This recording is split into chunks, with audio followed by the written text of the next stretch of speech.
श्री गणेश सकल सुखदायक। दाता श्री गणेश सकल सुखदायक।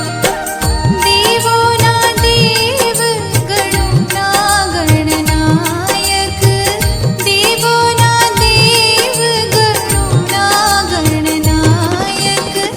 दादा श्री गणेश सकल सुखदायक। दाता श्री गणेश सकल सुखदायक।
श्री गणेश सकल सुखदायक। दाता श्री गणेश सकल सुखदायक। देवोना देव गणोना गणनायक। देवोना देव गणोना गणनायक। दादा श्री गणेश सकल सुखदायक। दाता श्री गणेश सकल सुखदायक।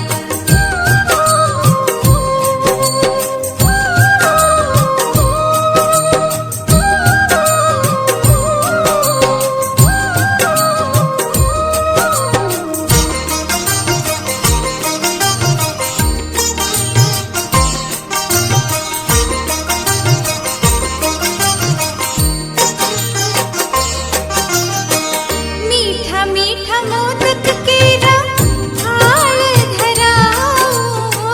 मीठा मीठा मोदक केरा थाल धराओ। रात दिवस विनायक तारा गुण गाओ। रात दिवस विनायक तारा गुण गाओ। सर्वे कार्य करवामा बनो तमे सहायक। सर्वे कार्य करवामा बनो तमे सहायक। दादा श्री गणेश सकल सुखदायक। दाता श्री गणेश सकल सुखदायक। देवोना देव गणोना गणनायक। देवोना देव गणोना गणनायक। दादा श्री गणेश सकल सुखदायक। दाता श्री गणेश सकल सुखदायक।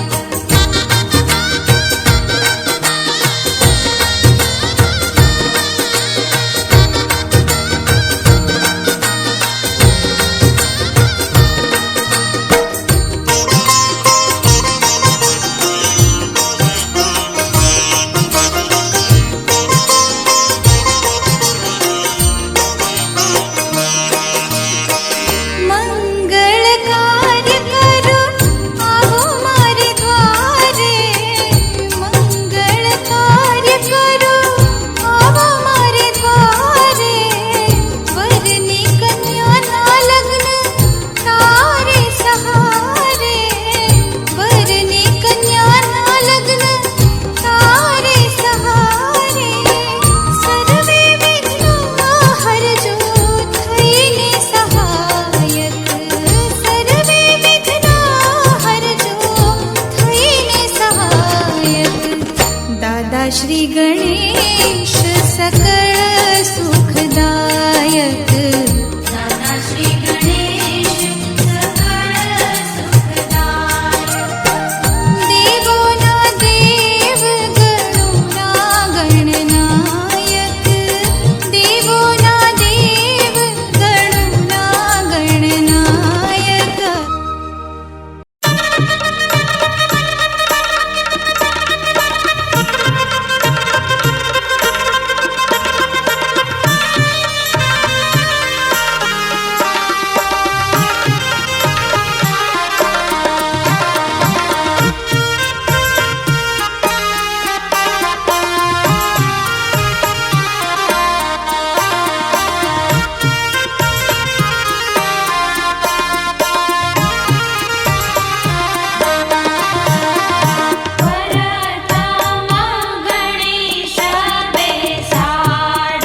દેજો રે હો મારા ગણેશ દુંદાળા.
गुरुर्ब्रह्मा गुरुर्विष्णु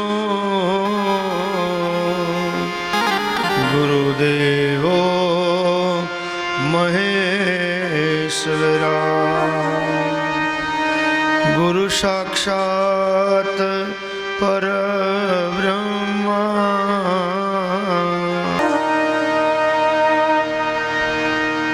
हरि ओम करारविंदे न पदारविंदम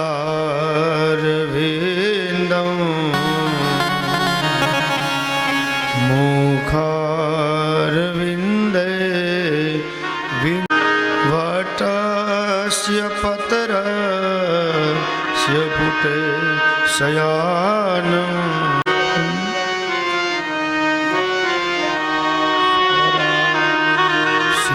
कृष्ण गोविंद हरे मुरारे हे नाथ नारायण वासुदेवा जिहवे पिबस्वा मृत में तदेव गोविंद दामोदर माधवेते गोविंद दामोदर माधवेते श्री कृष्ण राधा वर गोकुलेश गोपाल धरनाथ विष्णु जिहवे पिबस्वा मृत में तदेव गोविंद दामोदर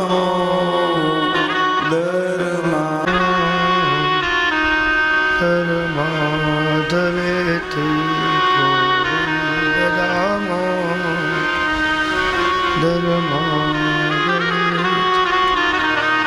बोलो श्री बाल कृष्ण लाल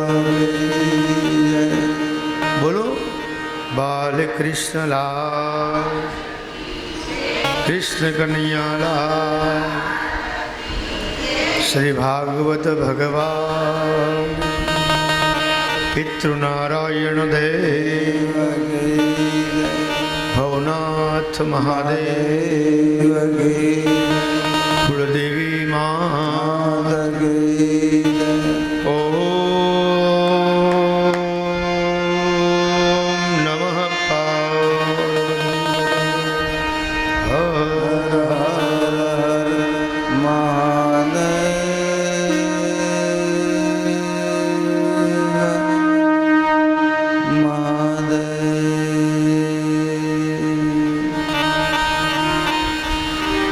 બધાને જય શ્રી કૃષ્ણ. ભગવત કથાના આજે બીજા દિવસની અંદર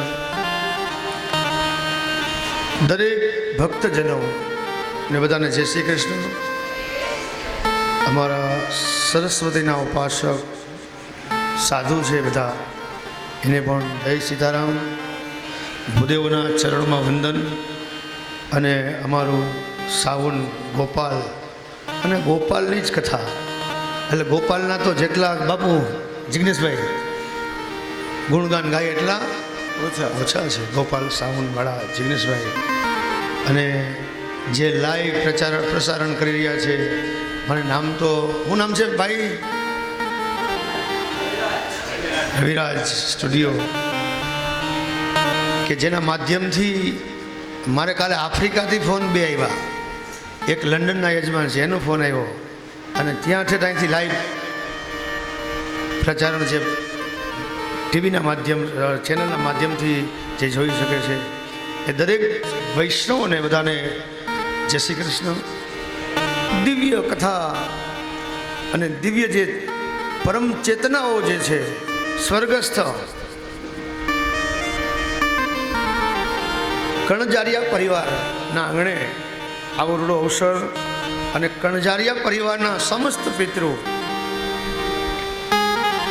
કે જે દિવ્ય આત્માઓને ભગવાન શાંતિ આપે, વૈકુંઠમાં એનો વાસ થાય, એવી આપણે ભગવાનને અરજ કરીએ છીએ. અને એ આત્માઓને પણ વંદન, દરેક ભક્તજનોને વંદન, અને મારા ઠાકોર ગોપાલના ચરણમાં વંદન કરી અને કથાનો આપણે પ્રારંભ કરીશું.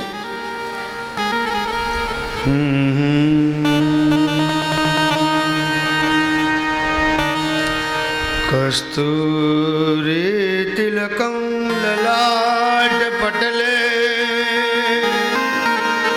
વૃક્ષસ્થલે કૌસ્તુભં નાસાગ્રે વરમૌક્તિકં કરતલે વેણુકરે કંકણમ સર્વાંગે હરિચંદનમ સુલલિતા કંઠે ચ મુક્તાવલી ગોપાસ્ત્રી પરિવેષ્ટિતો વિજયતે ગોપાલ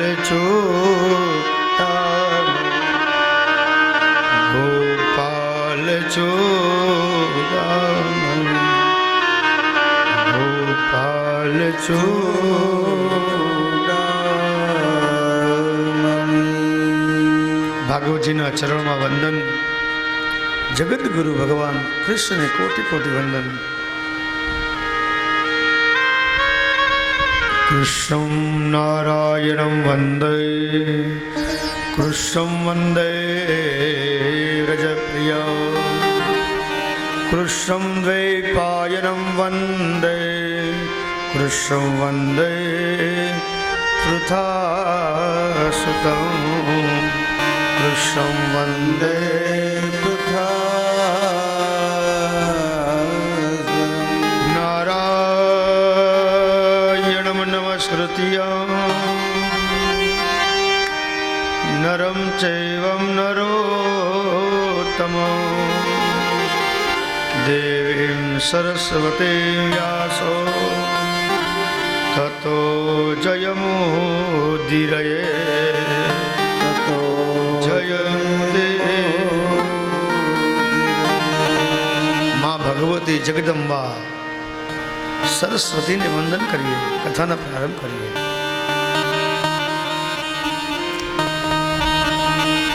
જીભના દેવ છે સરસ્વતી.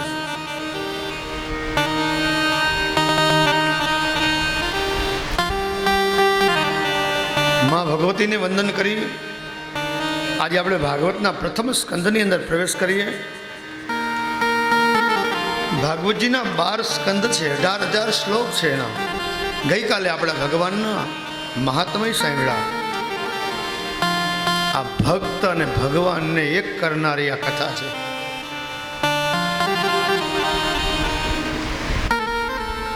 ગઈકાલે આપણે જોયું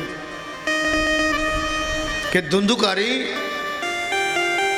મહાપાપી હતો, પણ આ ભાગવતની કથા સરળ માત્રથી એને વૈકુંઠના તેડા આવ્યા, એને ભગવાનના પાર્ષદ લેવા માટે આવ્યા. જે આપણે ગઈકાલે સંક્ષિપ્તમાં મેં કથા કર્યા હતા કે વાસની અંદર જે 7 ગાંઠ હતી એ 7 ગાંઠનું છેદન થયું. એનો મતલબ થાય છે, એનો અર્થ થઈ જાય છે કે આની અંદર ઘણી બધી ગાંઠો છે, એનું છેદન થવું જોઈએ, એનું એ છેદાઈ જવી જોઈએ. એ કઈ ગાંઠ? તો કે કામ, ક્રોધ, લોભ, ઈર્ષા, અદેખાઈ, મચ્છર, 6 ઈ અને 7મી અવિદ્યા, અજ્ઞાન. અવિદ્યાનો નાશ થાય ને ત્યારે સાચું જ્ઞાન પ્રગટ થાય છે.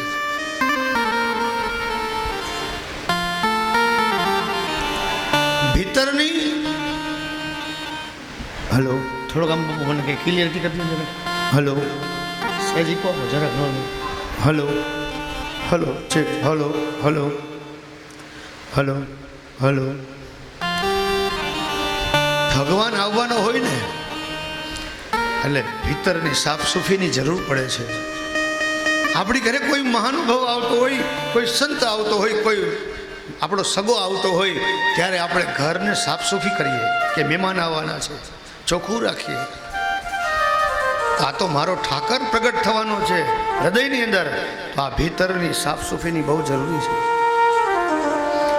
એટલા માટે તો સવારમાં આપણે મંગલાચરણ કરીએ છીએ, હરે રામ હરે કૃષ્ણ નારા લગાડીએ. શું કામે? વાતાવરણ એકદમ શુદ્ધ થાય, નેગેટિવ ઉર્જા બધી જતી રહે અને પ્રભુમાં પ્રેમ થાય. શુભ કાર્યની શરૂઆત કરતા પહેલા આપણા ધર્મ, આપણા નિયમો કહે છે કે દીવો પ્રગટ કરો, દીપ પ્રાગટ્ય થાય. શુભમ કરોતુ કલ્યાણમ આરોગ્યમ ધન સંપદઃ શત્રુબુદ્ધિ વિનાશાય દીપ જ્યોતિર નમોસ્તુતે. દીવો પ્રકાશ આપે છે, દીવો પ્રગટ થાય. આ કથા છે ને આખી સમાધિ ભાષામાં છે, સમાધિ ભાષામાં કથા. દીવો પ્રગટ કરવાનો એટલે હું દીવો છે ને ભીતરમાં આત્મદીપ એને પ્રગટ કરવાનો છે.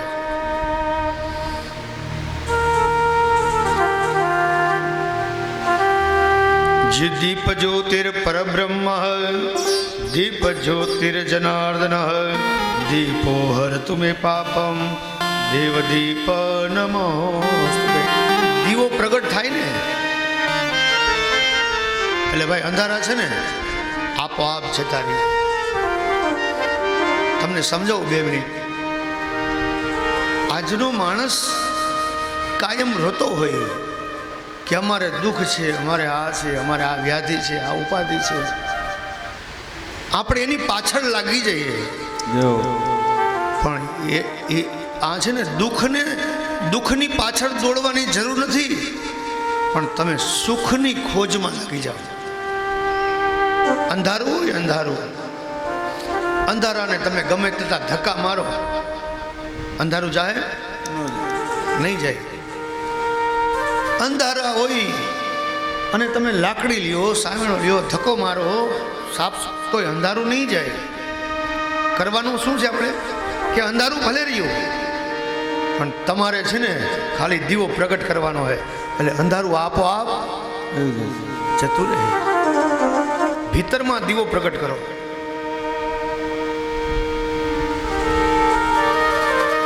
અંધારાની પાછળ દોડવાની જરૂર, એમ દુઃખની પાછળ જવાની નથી, જરૂર નથી, પણ સુખની ખોજમાં લાગી જાઓ. સુખને પાછળ, સુખને ગોતો, પ્રભુને ગોતો. અને સુખ ક્યાં છે, શાંતિ ક્યાં છે?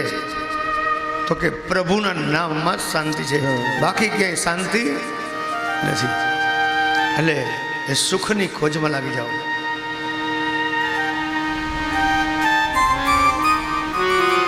અને સુખ આવે, દુઃખ આવે, તડ આવે, તડકો આવે, જે કોઈ પરિસ્થિતિ હોય એમાં મોજ માર્યો. તમે દુઃખ આવે ને રડવા લાગો તો કાંઈ તમારું દુઃખ કોઈ ઓછું કરી દે? અમુક આના જગત એના ફાયદા ઉઠાવે. દુઃખમાં રડવું નહીં અને સુખમાં ક્યારેય છલકાવું નહીં. દુઃખ આવે ને ત્યારે પ્રભુને યાદ કરો. દુઃખ બીજા કોઈની પાસે ગાવાની જરૂર નથી. સવારમાં ઉઠી મારા ઠાકરની સામે દીવો કરી અને એને કહેવાનું, હે પ્રભુ, આ જે કાંઈ તારે દુઃખ આપવું હોય ને એટલું આપી દે. કુંતા માતાએ શું માંગ્યું હતું? દુઃખ જ માંગ્યું હતું ને કે હે પ્રભુ, મારું જીવન છે ને વિપત્તિઓથી ભરી દે. ભગવાનની આંખમાં આંસુ આવી ગયા. ભાઈ બા, તમે આ શું બોલો છો? ભાનમાં તો છો ને? આખું જગત મારી પાસે સુખ સાહેબી સંપત્તિ માગે છે અને તમે શું માગો છો? ત્યારે કુંતામાં કહે છે કે હા પ્રભુ, એ દુઃખ જો તમારા દર્શન કરાવી શકતું હોય, એ દુઃખમાં તમારું ભજન થતું હોય એ દુઃખ છે ને એ જ અમારા માટે તો સંપત્તિ છે, મોટા મોટી સાચી સંપત્તિ. દુઃખને ભૂલી જાઓ, સુખની ખોજમાં લાગી જાઓ અને પ્રભુને ગોતો બસ કે મારો ઠાકર ક્યાં છે. મોજ મારે મોજ મારે મોજ મારે રે મોજ મારે મોજ મારે મોજ મારે રે અગમ અગોચર અલખ ધણીની અગમ અગોચર અલખ ધણીની ખોજ મારે રે મોજ મારે મોજ મારે મોજ મારે રે મોજમાં રહેવું, મોજમાં રહેવું, અગમ અગોચર અલખ ધણીની ખોજમાં રહ્યો, પ્રભુની ખોજમાં રહ્યો સતત.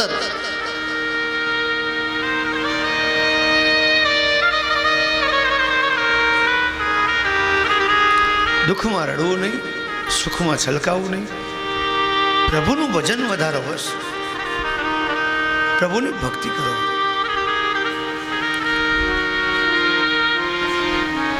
હરિ અનંત, હરિ કથા અનંતા. પ્રભુનું નામ સ્મરણ કરીએ ને તમારા બધાય દુઃખ ભૂલાઈ જાય. વિચાર તો કરો, આપણે કથામાં 3-3 કલાક બેઠા હોય એક ધારા, આપણે ઘરે એક જ આસને એક ધારા બેસજો, તમે એટલી વાર સ્થિર નહીં બેસી શકો. એમાં કેટલી વાર તો આપણે ઊભા થઈને આંટા મારી આવીએ. પણ આ પ્રભુના ભજનની અંદર હે ને 3 કલાક તો હું બાપુ 10 કલાક બેઠેલા છીએ, એક જ આસને ઊભું નહીં થવાનું. પણ ત્યાં ભૂખ તરસનું પણ ભાન ન રહીએ. એ આની શક્તિ, આની તાકાત છે, પણ એમાં પ્રેમ હોવો જોઈએ બસ. આપણો અંદરનો આત્મદીપને પ્રગટ કરો, પ્રભુને ખોજો કે પ્રભુ તું ક્યાં છો, મારે તને જોવો છે.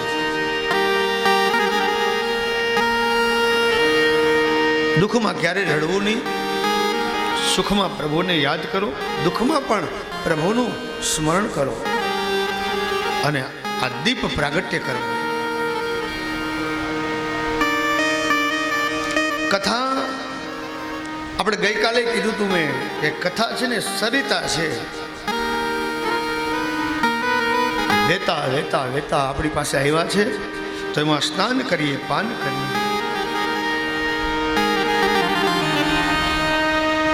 અને પાવન થઈએ. બીજું કથા ગંગા છે, જેમ ગંગા છે ને, ગંગા છે ને 12 મહિના ખડખડાટ જાય છે બાપુ. ક્યારેય તમે એવું જોયું કે ગંગાના પાણી સુકાઈ ગયા? 12 મહિના જાઓ તમે. એનું કારણ શું? કે ગંગાજીના મોડિયા છે ને, એ મોડિયા એ બાપુ ઊંડા છે, ઊંડા એના પાયા છે. અને આવી નદીઓ, આવી સરિતા છે ને, એ ક્યારે સુકાતી નથી. આપણે જુનાગઢમાં તો કઈ નદી છે? સોનરખ છે ને. હા, આપણા ગામમાં નદી છે, વહેતી હોય, કદાચ ચોમાસામાં વહે, ચોમાસા પછી 2-4 મહિના બીજી કદાચ વધારાની વહે, પણ પછી પાણી સુકાઈ જાય ને. કારણ એનું શું? તો કે એ નદી છે ને, એના મૂળિયા ઊંડા નથી બાપ. પણ ગંગા, યમુના, સરસ્વતી, આ બધી નદીઓના તો મૂળિયા હિમાલયમાંથી નીકળ્યા અને એના ઊંડા મૂળિયા છે, એટલે ક્યારેય સુકાતી નથી. એમ આપણા જીવનના છે ને મૂળિયા છે ને, એને મૂળિયાને એવા મજબૂત બનાવો, એના ઊંડા એવા નાખો કે પછી જીવનમાં ક્યારેય સરિતાની માફક એ જીવ છે ને વહેતો હોય, એ ક્યારેય બંધિયાર બનતો નથી. ગંગા અવિરત વહે છે, 12 મહિના વહે છે, એના મૂળ છે ને મજબૂત છે. આ મૂળની વાત કરી ને એટલે મને યાદ આવ્યું, આપણા સંતો મહાત્માઓ એ એમ કહે છે કાયા છે ને, કાયા બાપુ, કાયા તો હકીકતમાં એક ઝાડવું છે, વૃક્ષ છે. અને જેમ વૃક્ષ ઊંચું હોય, જેટલું ઝાડવું ઊંચું હોય ને એટલા એના મૂળિયા ઊંડા હોય. એટલે મૂળ મજબૂત નાખવા, પાયા હે ને પાવરફુલ રાખવા. જો પાયો મજબૂત હશે ને પછી ઈમારત ઉપર ઈ પાયાની ઉપર ગમે એટલી ઇમારત મોટી બનાવો કોઈ દી પડશે નહીં. પણ જો પાયો જે નબળો હશે ને તો ઇમારત ટકશે નહીં, ગમે ત્યારે પડી જાય. એમાં જીવનની અંદર જીવન વૃક્ષ કાયા છે અને એના મૂળિયા મજબૂત બનાવવા માટે જીવનમાં અવિરત સત્કર્મ કરો, ભજન કરો. સુમતિ સારી મતિના એમાં મૂળિયા ઊંડા ઉતારો, પુણ્ય રૂપી એમાં ખાતર પૂરો. મનુષ્ય અવતાર મેળ્યો છે ને તેમાં સત્કર્મ કરી લ્યો, એમાં ખાતર પૂરો, એની માવજત કરો. અને એ ઝાડ જો ઉછેર થાય ને તો એમાં ફળ આવે. બાપુ મારો કહેવાનો મતલબ કે જેટલું ઝાડવું ઊંચું છે એટલા એના મૂળિયા ઊંડા છે. અને પછી ગમે એવા વાવાઝોડા આવે ને તો એ ઝાડ પડે નહીં. આપણે સંસારમાં રહીએ છીએ ને તો ઘણા બધા એવા વાવાઝોડા આવે, કામના, ક્રોધના, લોભના, ઈર્ષાના, આદેખાઈના. એ વાવાઝોડું આવે ને આપણી પાસે સત્કર્મ ન હોય, પુણ્ય ન હોય, એ મૂળિયા સુકાઈ ગયા હોય, પછી વાવાઝોડાનો એક ઝપટ આવે ને તો એ ઝાડ પડી જાય. પછી છાપામાં આવે કે ફલાણા ભાઈ આપઘાત કર્યો, ફલાણા ભાઈ આ કર્યું. કારણ એની પાસે પુણ્ય નથી, એની પાસે સત્કર્મ નથી. પણ આ સુમતિના સારી મતિના વિચારના મૂળિયાથી એમાં જલ સિંચન કરો, ખાતર પૂરો, માવજત કરો, પછી ઝાડ છે ને ક્યારેય પડશે નહીં. એના માટે સંતવાણી આવે, આવું પુણ્ય રે રૂપી રે ખાતર એમાં પૂરજો.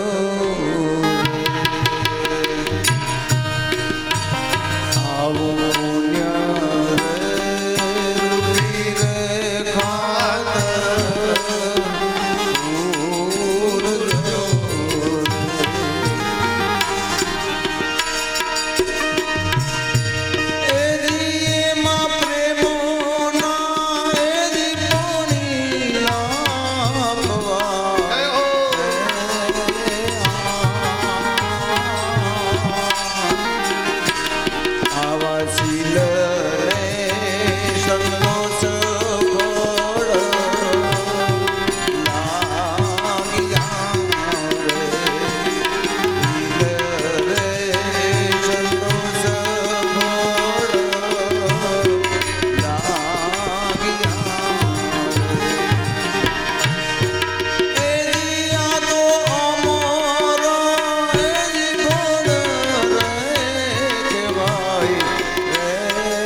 કાયા ઝાડવું રે એને પડતા ન લાગે.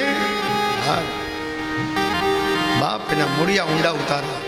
ઘણા નથી કહેતા કે ભાઈ એના તો પાયા બહુ ઊંડા હો, એને કાંઈ વાંધો ન આવે એમ કે આ બોલે ને આપણામાં એના પાયા. પણ આપણે બધા છે ને આવું બધું જાણીએ સાંભળીએ પણ એનું આચરણમાં ન લઈએ. અને જીવ પાછો એવો સંસારમાં રહીચો ગઈચો રહીએ, માયામાં ફસાય, સત્યરૂપી ખાતર પૂરીએ નહીં, સુમતિના જળ સિંચીએ નહીં, અને સંસારના ચક્કરમાં પાછો પડી જાય જીવ, માયામાં ફસાઈ જાય. પણ એ માયાનો પતિ છે મોહન, એને યાદ તો એ માયાથી બચાવશે. અજબા જગત છે ઊંડા એના પાયા, બધું જાણવા છતાં પણ આ મેલાતી નથી. એ માયાથી છૂટવા માટે માયાનો પતિને યાદ કરો, કૃષ્ણને યાદ કરો.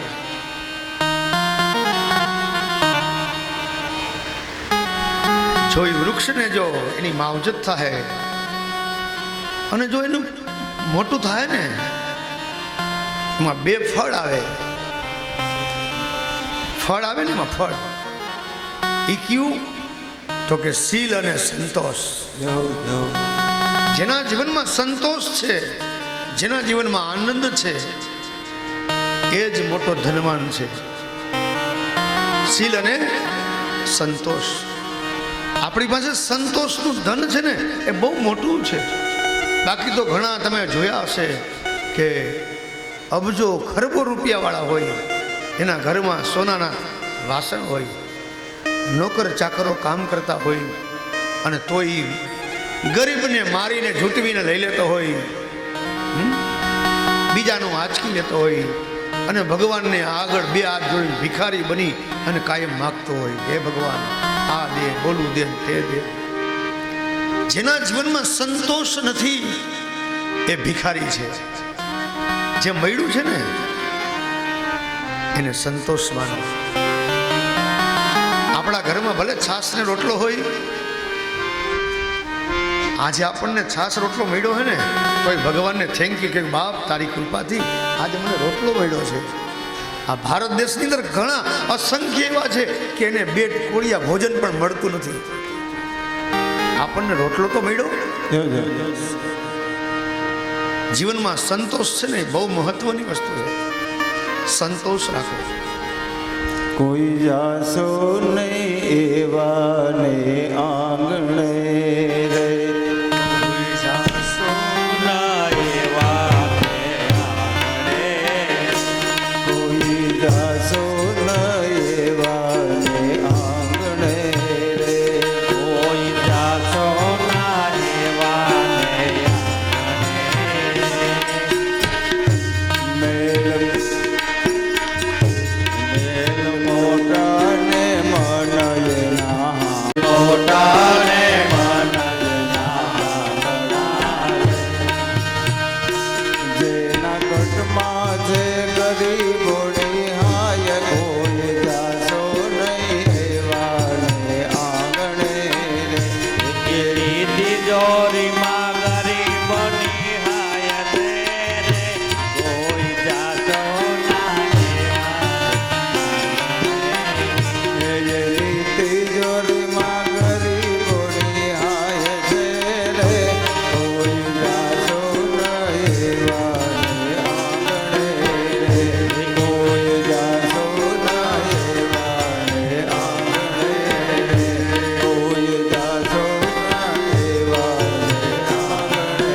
જીવનમાં સંતોષ રાખવો. ભગવાનને પહેલી વસ્તુ તો એ છે કે આપણને માનવ અવતાર આપ્યો છે, હૈયું મસ્તક અને હાથ આપ્યા છે, પુરુષાર્થ કરો. ભગવાન પાસે કોઈ માગવાની કાંઈ છે જ નહીં. અને ભગવાન આપણે માગીએ ને ભગવાન આપે. હું માગું ને તું આપે એ મને મંજૂર નથી. મનુષ્ય દેહ આપ્યો છે, દુર્લભ છે. આની કેટલી કિંમત છે તમે વિચાર કરો. કોકદી આ કાયા છે એ જ્યારે વૃદ્ધાવસ્થા આવે અથવા તો આ દેહની અંદર કંઈ તકલીફ થઈ જાય, બીમાર પડીએ અને હોસ્પિટલે જઈએ અને એ ડૉક્ટર એમ કહે કે હવે આની કિડની ફેલ થઈ ગઈ છે, આ હૃદય કામ કરતું નથી, આના વાલ નબળા છે, અને આ છે તે છે. તમે ગમે તેટલો ખર્ચો કરો તો એ જે કુદરતી આપ્યું, મારા હરી આપ્યું છે એવું પાછું આ આંખ છે ડબલ આપી ભગવાને, કિડની ડબલ આપ્યા હે.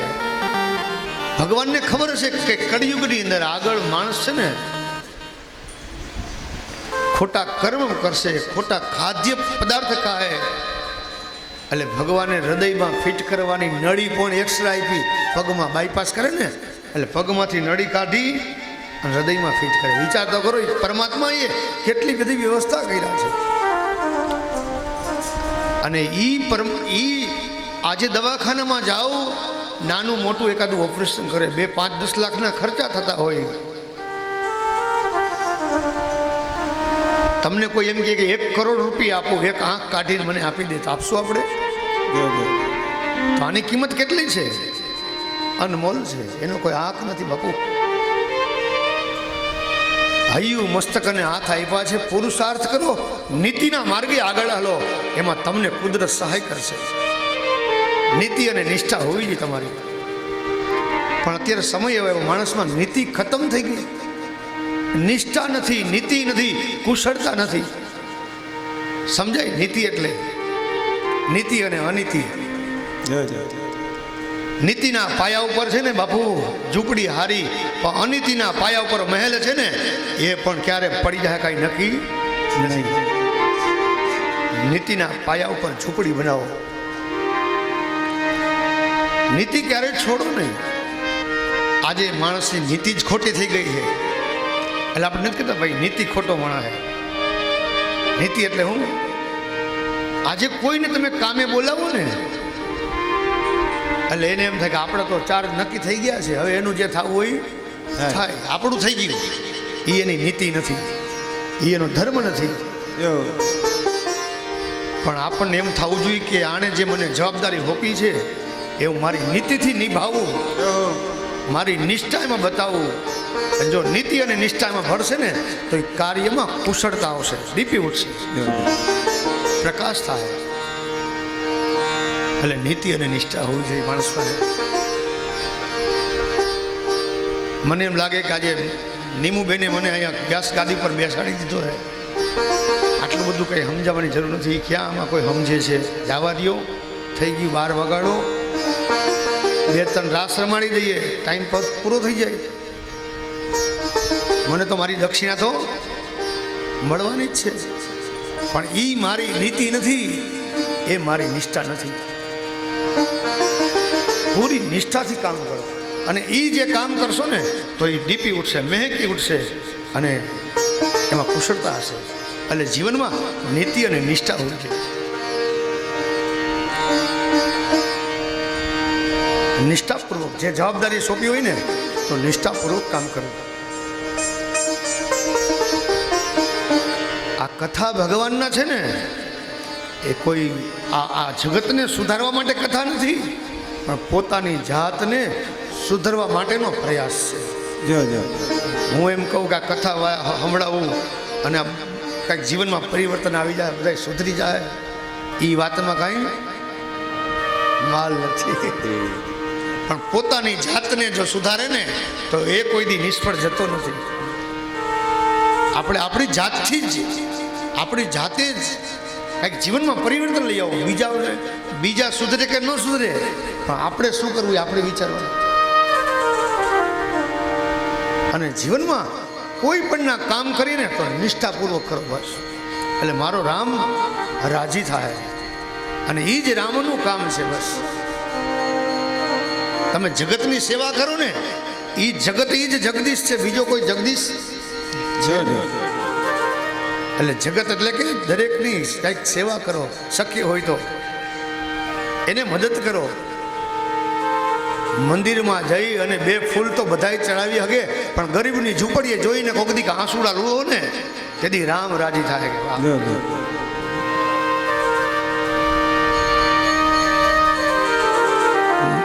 ભગવાન શિવજી મહારાજ કૈલાસ ઉપર ભવાનીને કથા સમજાવે છે રામાયણના. માં ભગવતી શૈલજા પાર્વતી ભવાની એ કથા સાંભળે છે, રામના કથા. શિવજી છે ને રામાયણના પણ વક્તા છે અને ભાગવતના પણ વક્તા છે.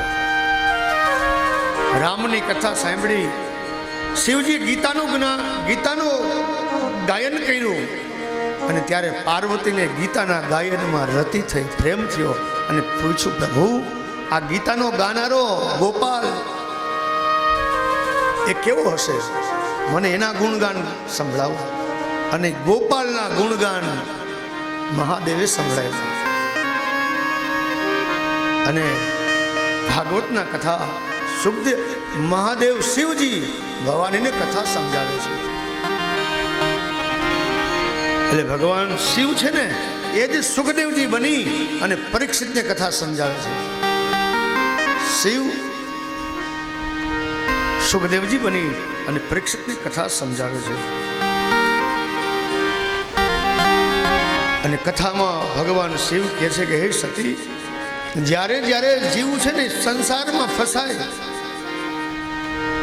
સંસારની વિટંબણામાં જ્યારે જીવ ફસાય ને ત્યારે ને કામ, ક્રોધ, લોભ, ઈર્ષા આ બધા ઝેર છે. આ ઝેર ઘણા નથી કહેતા કે ભાઈ આ ઝેર પચાવવાના છે. સમજાણું? બેનોને એક ટેવ હોય, બેનું વાતો કરે ને ત્યારે બોલે કે બેન આ તો હું હારી કે આ ઝેરના ઘૂંટડા હું ઉતારું કે બીજીનું કામ હું કે આ ઝેરના ઘૂંટડા મેં ઉતાર્યા બેન, બીજીનું આમાં આવું બોલે ને કઈ. પણ ખરેખર તું તો જોગમાયા છો. એ ઝેરના ઘૂંટડા ઉતારવા કઈ હેલી વાત નથી. અને બાપ તું ઉતારજે અને ઝેરના ઘૂંટડા ઉતારવાના. પણ જો તેમાં શિવનું નામ હશે, મારા રામનું નામ હશે, કૃષ્ણનું નામ હશે ને તો એ ઝેરના ઘૂંટડા હે ને, ઝેરના ઘૂંટડા તો હું પણ પ્યાલાય પી ગયા છે. એ ઝેર ચડી ન હોગે હો, પણ જો ભજન હશે તો એ ઝેર પણ અમૃત બની જાય છે. ઝેર અમૃત બની જાય. અને આપણે સંસારમાં રહેતા હોય ને, સગા વાલા પરિવાર, એમાં ઘણો સમય એવો આવે કે ઘૂંટડો ઉતારવો પડે ને. કોઈ સારું બોલે, કોઈ ખરાબ બોલે, તો એ બધું જ તમારે સહન કરવું. એટલે ઝેરનો ઘૂંટડો ઉતારવો. પણ જો એ ઝેર ચડી ગયું તો નુકસાન, તો મારી નાખે આપણને. પણ એ ઝેર ચડે નહીં ને, ઝેર ચડે નહીં એટલે રામ નામની ઔષધિ લેવી. તમને બધાને ખબર હોય કે સર્પ અને નોળિયો એનું યુદ્ધ હોય. હવે તો આ ટીવીમાં ચેનલમાં આવતો હોય, ડિસ્કવરી ચેનલમાં કે બે બાજતા હોય. પણ એનું યુદ્ધ કેવું છે કે સર્પ અને નોળિયો બે યુદ્ધ કરતા નોળિયો છે ને એ સર્પને ઘાયલ કરે. અને સર્પ નોળિયાને ડંખ મારે ને એટલે ઝેર ચડે. એટલે ઝેર ચડે ને એટલે ઈ નોળિયો નજીકમાં ક્યાંક નોળવેલ હોય, આપણા ગિરનારમાં છે, હા નોળવેલ ઊંઘવા જાય. એ નોળવેલ સૂંઘી લે ને બાપુ એટલે ઝેર ઉતરી જાય. વળી પાછો આવે અને વળી સર્પની યાર યુદ્ધ કરે અને વળી સર્પ ડંખ મારે અને વળી નોળવેલ સૂંઘી આવે, વળી આવે. સર્પ એટલે હું? આ સંસાર. નોળિયો એટલે જીવાત્મા. નોળિયો એટલે જીવાત્મા. આ સંસારમાં આપણે રહીએ છીએ તો ક્યારેક સંસાર છે ને એ વિષનો ભરેલો છે, ઝેરનો ભરેલો છે. એ ઝેર ક્યારેક ચડી ન જાય ને એટલા માટે નોળવેલ સૂંઘી લેવી. એ નોળવેલ એટલે આ ભાગવત કથા. જ્યાં જ્યાં કથા ચાલતા હોય ત્યાં કથા શ્રવણ કરો, જીવનમાં એના આચરણમાં મૂકો. પેલા ડાયા નોળિયાની જેમ નોળવેલ સૂંઘી લેવી એટલે ઝેર ચડશે નહીં, એ અમૃત બની જાય. એટલે ઝેરના ઘૂંટડા ઉતારવા, પીવા. આપણે તો હું ઝેર પીએ વિચાર તો કરો. મેવાડની મીરાને માથે દુઃખ નહોતું પડ્યું, ઓછું નહોતું પડ્યું. જે ભગવાનનો ભક્ત હોય ને બાપુ, એની ઉપર છે ને માણસ ગમે તેમ બોલે. અરે મેવાડને છોડો, આપણે જુનાગઢમાં નરસિંહ મહેતા કે નાગર જ્ઞાતિ, નરસિંહ મહેતાના કોઈ નિંદા કરવામાં બાકી નથી રહી. આ તો ભગતડો છે, આ તો આખો દી કામ ધંધો કરતો નથી, આ તો ભજન કરી રાખે છે. એના પોતાના હોય ને એ જ એનો તિરસ્કાર કરતા હોય. અને નરસિંહ મહેતા ભજન કરે, ઘરમાં કાંઈ હોય નહીં, પણ ઓલાય 52 કામ નરસિંહ મહેતાના કર્યા. વિચાર તો કરો. મેવાડની મીરા, એનો દેર રાણો, એને રાણો એને એમ કહે છે કે હે મીરા. મીરાને એક ટેવ હતી કે નાનપણથી એ મોહનને વરી ચૂકી હતી, અને એ રૂમમાં સમાજના રૂએ એનો ઘરવાળો મરી ગયો, અને મીરા રૂમ બંધ કરી અને કૃષ્ણની યારે, ગિરધરની યારે એ રાત્રિના સમયે એ વાતો કરતી હોય. અને કોઈ એને કીધું કે મીરા છે ને એના ઘરમાં પર પુરુષને બોલાવે છે કે. અને રાણો ત્યારે મીરાને કહે છે કે હે મીરા, અમને કલંક ન લગાડ, આ ઝેરનો કટોરો છે ને પી જા ને મરી જાય કે, મને મોઢું ન દેખાડતી, મરી જાતું. અને મીરા છે ને ગિરધરના નામમાં ફેર એ ઝેરનો કટોરો પી ગઈ. અને પાછું કીધું કે હજી રાણાને કહેજો, હજી હોય તો મોકલે. તમે રાણાજીને કહેજો એ ફરી ઝેર મોકલે.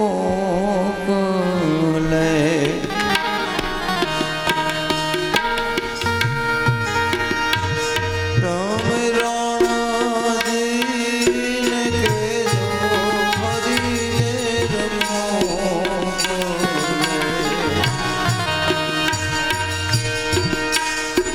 મીરાબાઈ કરે છે વનવાસ, ઝેરને એ જીરવા વારો વારો આવે. મીરાબાઈ કરે છે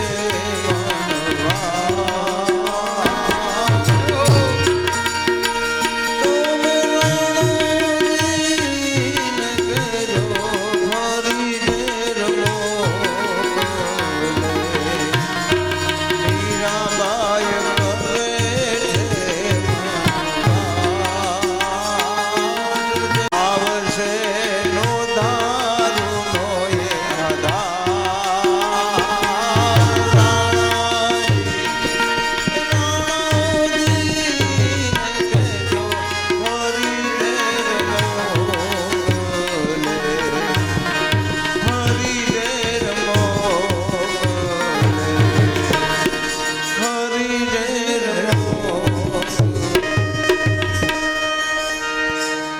જીવનમાં પદક્રમોપનિષદે ગાયંત્યં સામગા ધ્યાનાવસ્થિતગતેન મનસા પશ્યન્તિયં યોગિનો યસ્યાં तं ન વિદો સુરાસુરગણા દેવાય તસ્મૈ નમઃ. દેવાય તસ્મૈ નમઃ.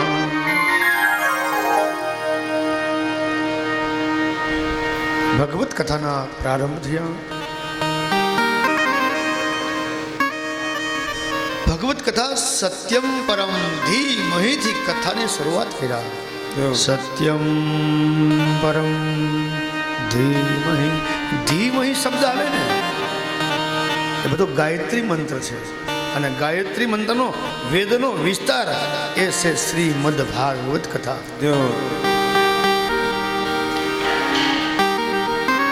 ચતુર્વિદ્યામ ભજન્તે મામ જનઃ સુકૃતિનો અર્જુન આર્તો જિજ્ઞાસો અર્થાર્થે જ્ઞાનિમ ચ ભરતવર્ષભ. ભગવાન એવું કહે છે કે મારા 4 ભક્તો છે. 4 ભક્તમાં કોણ? તો કે આર્ત. એટલે કોણ? તો કે દુખી. એ દુઃખમાં જ ભજન કરતો હોય. આપણે ડાયા હોય ને, આપણે સુખ હોય ને, સુખ મંદિરની સામે, ઘરની સામે મંદિર હોય, ઘરની સામે મંદિર હોય પણ એ મંદિરના પગથિયા પહોંચતા પહોંચતા આપણને 50-60 વર્ષ વયા જાય ત્યાં સુધી મંદિરે ન જઈ શકીએ, કારણ કે જરૂર નથી. પણ જ્યારે દુઃખ પડે બાપુ અને ત્યારે એનો એ જ જીવ મંદિરના પગથિયા ચડે કટ કટ કટ કટ કરતો કરતો, ત્યારે અંદર બેઠેલો ભગવાન કહેતો હશે કે વાહ મારો દીકરો આજ કંઈક કઠણાઈ લાગે, નહીતર આવ્યો નથી. સુખ में सुमिरन ना